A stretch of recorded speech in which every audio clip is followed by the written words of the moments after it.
Nana says, I did a phone town hall with my Republican rep last week. He said SNAP was the only leverage they had to make Dems do what they wanted. It's illegal, though.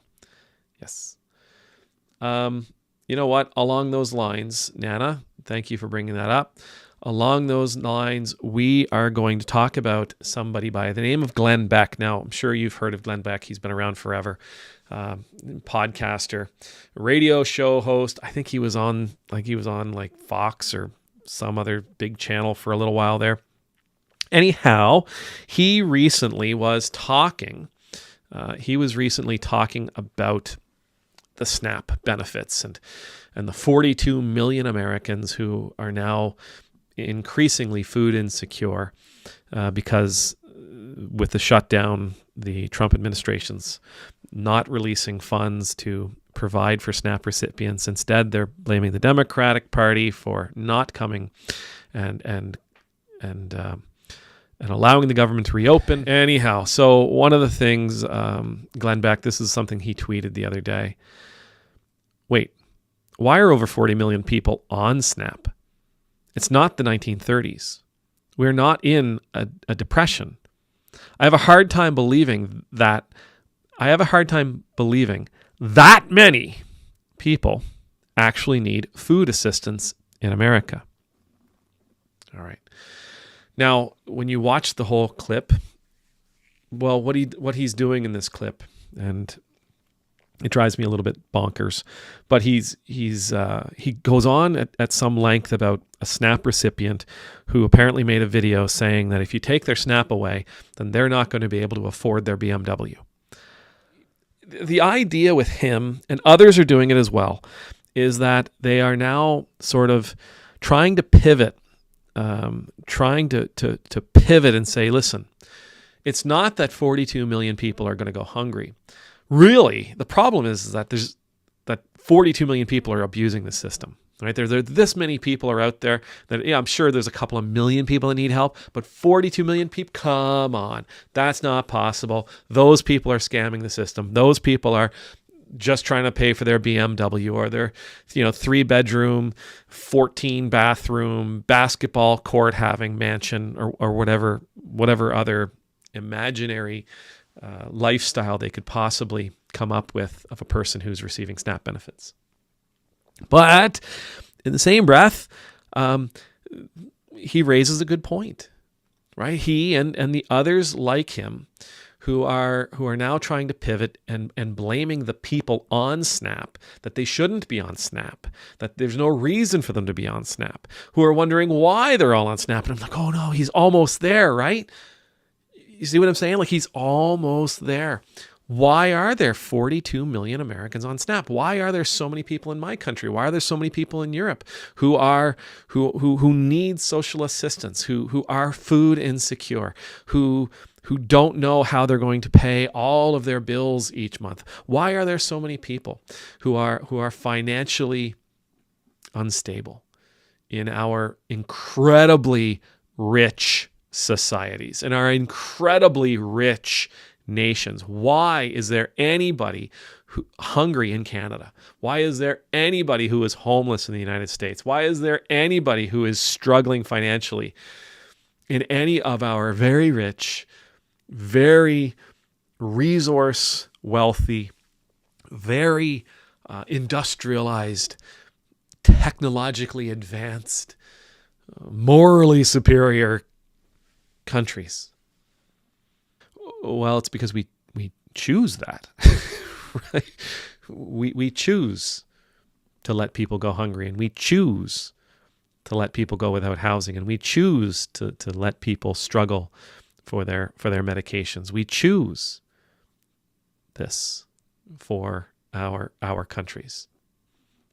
When I hear people ask that question, why are there so many people on, in this case, why are there so many people on SNAP? I am excited because they're almost there. And if they actually ask that question in good faith, they would get an answer that would scare them. They would get an answer that is I think would be genuinely terrifying to them. We have, over the last 75 years, gradually moved away from a fair economic system into one where those who have continue to get more and those who have not continue to have what they have taken away. I think as much as I would like to be able to say these people you almost understand, when you ask this question, you almost understand that the poverty isn't the problem. The poverty is a symptom of the problem. And so when you say, well, why is it that there's so many people on food stamps? It's because there's a problem that is in existence. There is a problem, and the fruit of that problem is poverty. But poverty itself isn't the problem. And so for you and I, we can say, yes, you know what? There's a problem. Here's the system, blah, blah, blah, blah, blah, and then we got to take care of the greed. Sure. But we do, at the same breath, we absolutely have to take care of the poor. And if I'm not in a position where I can take care of the system's problem, I need to give my energy and my time to taking care of the symptom. If I take care of the symptom, at least suffering will be lessened. If I can take care of the symptom, at least some of the pain can be alleviated. But yes, Glenn, not that you'll ever listen, it's a great question. Are we courageous enough, though, to actually figure out the answer? Are we courageous enough to actually come up with a diagnosis of what the problem is, of what the illness is? Because the illness is not people driving BMWs looking for SNAP benefits. It's not people who are abusing the system. It's not people who are cheating, who are trying to skirt the system. It may very well be corporations who are abusing the system. That's entirely possible. But even then, I would say that's another symptom of another problem. Our hearts are broken.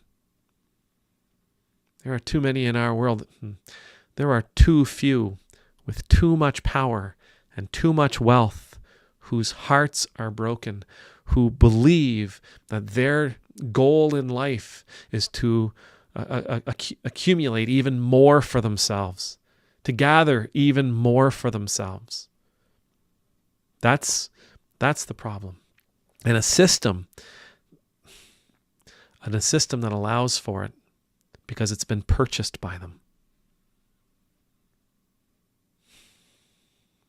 You ever wonder, why don't we tax billionaires more? They own the system. They own the components. They own the gear. Why are there 42 million people on SNAP? It's a great question. May we all be courageous enough to actually explore the problem. May we all be courageous enough not to turn a blind eye to what's really going on.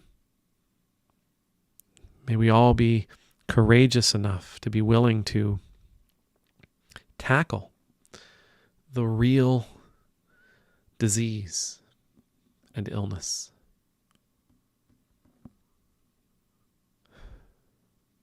Somebody said earlier, you're always going to have the poor with us. Yes.